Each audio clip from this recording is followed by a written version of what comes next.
warahmatullahi wabarakatuh. Video pembelajaran ini adalah bagian dari materi perkuliahan dalam mata kuliah Sejarah Lisan. Tepatnya, pertemuan keempat dengan judul materi Pelaku dan Penyaksi Sejarah.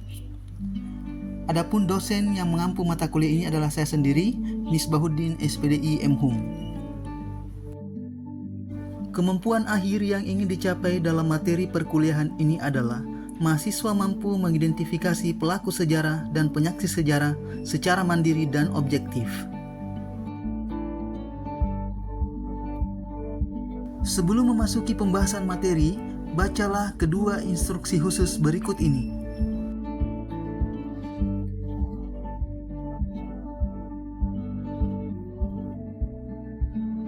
Aspek pertama yang harus kita ketahui dalam materi kuliah ini adalah apa sebenarnya yang dimaksud dengan pelaku sejarah dan penyaksi sejarah.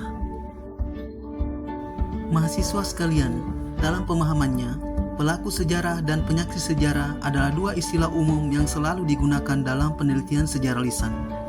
Istilah ini akan menunjukkan identitas dan posisi seorang informan atau dalam istilah sejarah sebagai pengisah pada saat peristiwa sejarah itu terjadi. Adapun definisi pelaku sejarah adalah istilah yang merujuk pada orang-orang yang terlibat langsung dalam suatu peristiwa sejarah, baik sebagai pelaku aktif maupun pelaku pasif.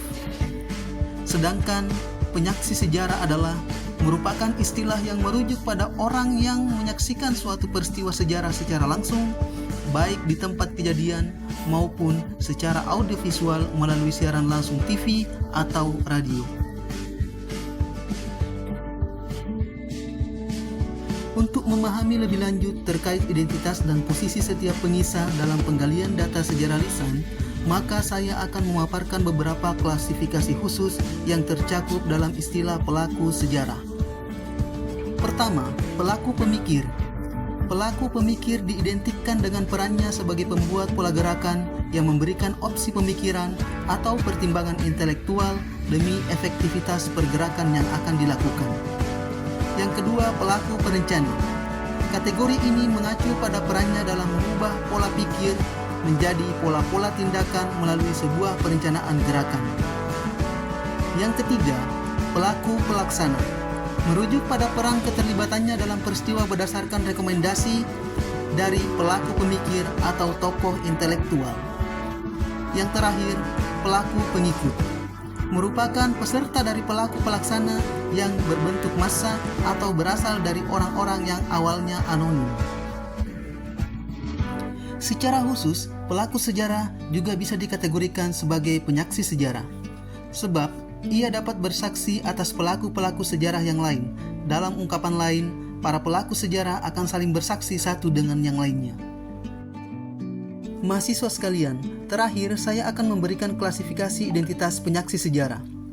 Yang pertama, penyaksi melihat kejadian langsung di tempat.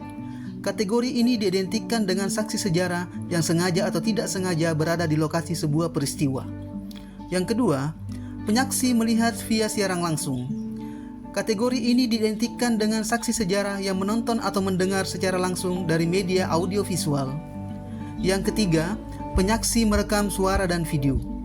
Penyaksi kategori ketiga ini diidentikan pada seorang saksi sejarah yang melakukan perekaman suara dan video dalam sebuah peristiwa sejarah. Demikianlah video pembelajaran terkait materi pelaku dan penyaksi sejarah ini disampaikan. Semoga bermanfaat dan mudah dimengerti. Untuk hal-hal yang masih ingin diperjelas, silahkan masukkan pertanyaan di kolom komentar. Adapun tindak lanjut materi ini akan dilakukan dalam pertemuan tatap muka. Terakhir, jika berkenan, jangan lupa untuk like dan subscribe. Terima kasih. Assalamualaikum warahmatullahi wabarakatuh.